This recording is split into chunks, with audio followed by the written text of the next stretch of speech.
শ্রীলঙ্কার নতুন প্রেসিডেন্ট নির্বাচিত হয়েছেন বামপন্থী নেতা অনুরা কুমারা দিশানায়কে।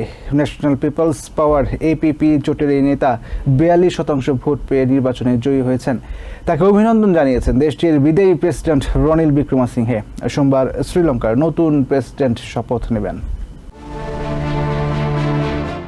গণবিক্ষোভের মুখে ক্ষমতাচ্যুত প্রেসিডেন্ট গোতাবায়ে রাজাপাকসে দেশ ছেড়ে পালানোর 2 বছরেরও বেশি সময় পর নতুন প্রেসিডেন্ট নির্বাচিত করল শ্রীলঙ্কা।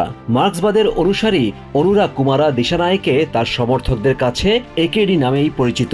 দুর্নীতির বিরুদ্ধে লড়াই এবং ভঙ্গুর অর্থনীতিকে পুনরুদ্ধারে তার দেওয়া অঙ্গীকারে আস্থা রেখেই দেশটির জনগণ তাকে ভোট দেয়।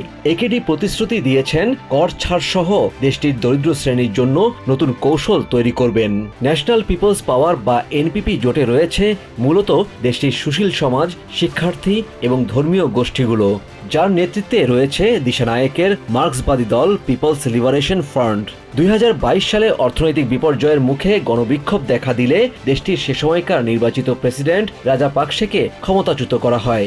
সে সময় দুর্নীতির বিরুদ্ধে জোরালো ভূমিকা নেন দিশানায়ক। প্রেসিডেন্ট নির্বাচনে শনিবার প্রথম দফা ভোট গণনা শেষে দেখা যায় কোনো প্রার্থী একক সংখ্যাগরিষ্ঠতা অর্জন করতে পারেননি, যে কারণে রবিবার দ্বিতীয় দফায় ভোট গণনা শেষে নির্বাচন কমিশন এনপিপি জোটের নেতা অনুরা কুমারা দিশানায়কে বিজয়ী ঘোষণা করে। আর এটা শ্রীলঙ্কার ইতিহাসে প্রথম। নির্বাচন কমিশন জানায় অনুরা কুমারা দিশানায়কে 42.31% ভোট পেয়ে প্রেসিডেন্ট নির্বাচিত হয়েছেন।